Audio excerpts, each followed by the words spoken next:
قل لا اسألکم علیہ اجرا الا المودۃ فی القربى صدق اللہ العظیم۔ قتل حسین اصل میں مرغ یزید ہے، اسلام زندہ ہوتا ہے ہر کربلا کے بعد۔ یہ دل بھی حسینی ہے، یہ جاں بھی حسینی ہے، صد شکر کے اپنا تو ایمان بھی حسینی ہے۔ رونق ہے مساجد میں شبیر کے قدموں سے، منبر بھی حسینی ہے، اذاں بھی حسینی ہے۔ شاہ است حسین بادشاہ است حسین، دین است حسین دین پناہ است حسین۔ اللہ تبارک و تعالی کی حمد و ثنا پیارے آقا تاجدار مدینہ حضور پرنور شافع یوم النشور حضرت محمد مصطفیٰ صلی اللہ علیہ وسلم کی بارگاہ میں ہدیہ نعت پیش کرنے کے بعد اور امام حسین رضی اللہ تعالی عنہ آپ کی بارگاہ میں ہدیہ عقیدت پیش کرنے کے بعد، سامعین محترم، ناظرین کرام، آج کا جو موضوع ہے وہ ہے کہ حضرت امام حسین رضی اللہ تعالی عنہ آپ نے میدان کربلا میں جا کر ہمیں کچھ سبق دیے ہیں، ان سبق کو ہم نے بھلا دیا ہے۔ وہ جو سبق ہیں وہ کیا سبق تھے جو امام حسین نے ہمیں دیے اور ہمیں بتایا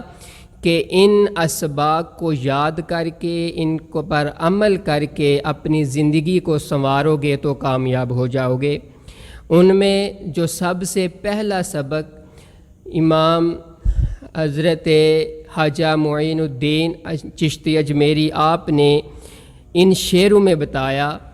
کہ شاہ است حسین بادشاہ است حسین۔ ان جو آپ کے یہ جو شعر ہیں ان کی تفصیل بہت لمبی ہے، چند الفاظ میں آپ کے سامنے رکھوں گا، اور اس میں جو امام حسین کا سبق ہمیں دیا وہ آپ نے دیکھنا ہے کہ ہمیں سبق کیا ملا۔ آپ نے فرمایا کہ شاہ است حسین بادشاہ است حسین، کہ جو امام حسین ہیں وہ ہمارے جسموں کے بھی مالک ہیں اور ہماری روحوں پر بھی ان کا قبضہ ہے۔ شاہ کا معنی ہوتا ہے کہ جو جس کا قبضہ اور جس کا جو روحوں پر جو قبضہ کرے وہ اس کو شاہ کہتے ہیں، اور بادشاہ جو جسموں پر حکومت کرے اس کو بادشاہ کہتے ہیں۔ تو خواجہ معین الدین چشتی اجمیری آپ نے فرمایا کہ امام حسین یہ ان کی حکومت روحوں پر بھی ہے اور جسموں پر بھی ہے۔ آگے فرمایا کہ دین است حسین دین پناہ است حسین، کہ امام حسین دین بھی ہیں اور دین کو پناہ دینے والے بھی جو ہیں وہ امام حسین ہیں۔ پتہ چلا کہ دین بھی حسین، دین کی پناہ بھی حسین ہے۔ آگے جو اس میں سبق ہے، جو اصل جو چیز ہے، موضوع ہے، وہ یہ ہے کہ آپ نے فرمایا کہ سرداد نہ داد دست در دست یزید، کہ آپ نے سر تو دے دیا لیکن یزید کے ہاتھ پہ اپنا ہاتھ نہیں دیا۔ تو یہ سبق امام حسین نے ہمیں دیا کہ جب کوئی جابر، ظالم، زانی اور شرابی، تارک الصلاۃ جب ایسا حکمران ہو تو اس کے ہاتھ میں اپنا ہاتھ نہ دو، بلکہ اگر تمہاری جان جاتی ہے تو چلی جائے، تمہاری اولاد جاتی ہے تو چلی جائے، تمہارا گرانہ ختم ہوتا ہے تو ختم ہو جائے، اس ظالم اور جابر حکمران کے ہاتھ میں اپنا ہاتھ نہ دو۔ تو گویا پتہ چلا کہ جو بھی جابر اور ظالم حکمران ہوگا، امام حسین نے ہمیں یہ کر کے بتایا کہ ظالم بادشاہ، ظالم اور جابر بادشاہ کے ہاتھ میں اپنا ہاتھ نہ دو، چاہے تمہاری جان ہی کیوں نہ چلی جائے۔ آگے معین الدین خواجہ معین الدین چشتی اجمیری آپ فرماتے ہیں کہ حق کا کے بنا لا الہ است حسین، کہ حقیقت تو یہ ہے کہ لا الہ کی بنیاد حسین ہے۔ تو یہ اس میں ایک سبق ہمیں یہ ملا کہ ہم جو امام حسین نے ہمیں دیا کہ یزید کے ہاتھ میں اپنا ہاتھ نہ دے کر آپ نے ہمیں بتایا کہ جب ظالم اور جابر بادشاہ ہو تو اس کے ہاتھ میں اپنا ہاتھ نہ دو۔ دوسرا سبق آپ نے ہمیں یہ دیا کہ جب میدان کربلا میں آپ گئے تو جب جنگ ہو رہی تھی تو آپ کے چچا عباس، آپ کے بیٹے حضرت علی اکبر، آپ کے چھوٹے صاحبزادے علی حضرت علی اصغر اور آپ کے بھائی جن کے نام خلیفہ ثلاثہ کے ناموں پر تھے، جن کا نام حضرت عمر بن علی، حضرت ابو بکر بن علی، حضرت عثمان بن علی، آپ کے بھائی، ان کی جانیں بھی چلی گئیں۔ تو آپ نے بتایا کہ گھر میں سے کوئی بھی چلا جائے، دین پر کسی کی بھی جان چلی جائے، تو آپ نے صبر کے دامن کو ہاتھ میں رکھنا ہے، کہ اس لیے کہ اللہ نے قرآن پاک میں بھی فرمایا کہ ان اللہ مع الصابرین، کہ جتنا بھی غم آپ کو آ جائے، جتنی بھی تکلیفیں آ جائیں، جو بھی ہو جائے، لیکن آپ نے صبر کے دامن کو ہاتھ سے نہیں چھوٹنے دینا۔ آپ کا گرانا، آپ کی جان، آپ کا مال دین پر جاتا ہے تو چلا جائے، دین بچانے کے لیے آپ کا سارا کچھ بھی لٹ جائے، آپ نے صبر کرنا ہے، اور اس صبر کی جزا کیا ہوگی؟ اللہ نے فرمایا ان اللہ مع الصابرین، جو صبر کرتے ہیں، صبر کرنے والوں کے ساتھ اللہ تعالیٰ ہے، اور جس کے ساتھ اللہ تعالیٰ ہو جائے، فرمایا الا ان اولیاء اللہ لا خوف علیہم ولا هم یحزنون، اور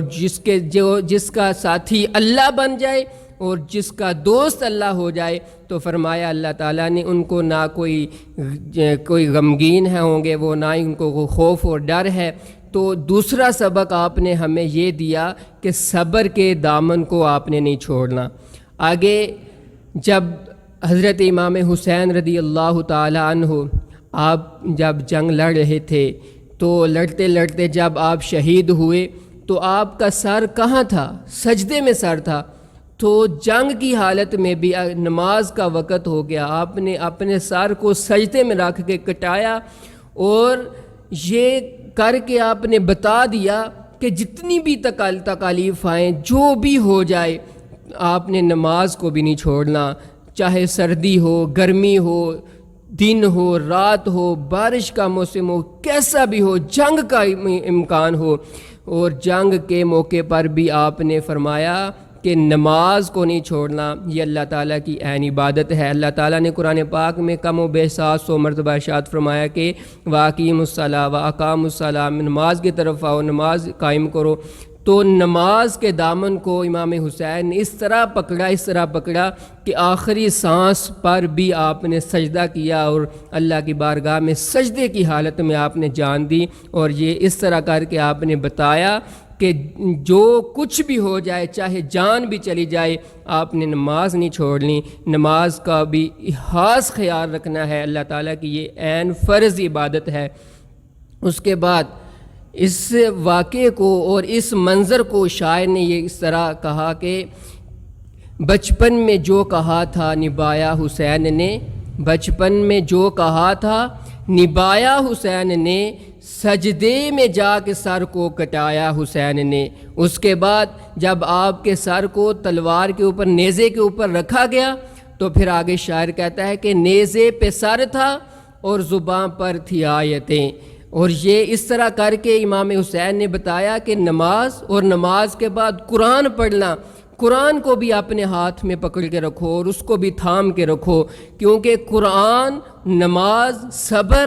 یہ سارا کچھ بندہ جب ان پر عمل کرتا ہے، اس کو پکڑ لیتا ہے، تو بندہ کامیاب ہو جاتا ہے۔ فرمایا کہ نیزے پہ سر تھا اور زباں پر تھی آیتیں، قرآن اس طرح بھی سنایا حسین نے۔ تو قرآن جب حضرت امام حسین کا صرف سر نیزے پر ہے تو آپ کی زبان پر قرآن کی آیتیں ہیں، گویا پتہ چلا کہ ساری زندگی آپ نے قرآن پڑھا، اس لیے شہید ہونے کے بعد بھی آپ کی زبان پر قرآن کی آیتیں تھیں۔ تو گویا پتہ چلا یہ جو سبق ہمیں امام حسین نے دیے ہیں، ان پر ہمیں عمل بھی کرنا چاہیے، ان پر عمل کر کے ہمیں زندگی گزارنی چاہیے۔ تو آخر میں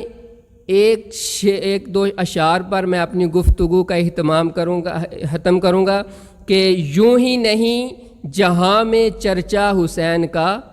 یوں ہی نہیں جہاں میں چرچا حسین کا، کچھ دے کے ہوا زمانہ حسین کا، کچھ دیکھ کر ہوا زمانہ حسین کا، سر دے کے دو جہاں کی حکومت خریدی، سر دے کے دو جہاں کی حکومت خریدی، مہنگا پڑا یزید کو سودا حسین کا۔ آخر میں صرف ایک بات اس پر آپ نے عمل کرنا ہے کہ اہل بیت کی محبت میں صحابہ کو برا نہ کہیں، اور صحابہ کی محبت میں اہل بیت کو برا نہ کہیں۔ کیوں کہ جس کے دل میں اہل بیت کی محبت ہوگی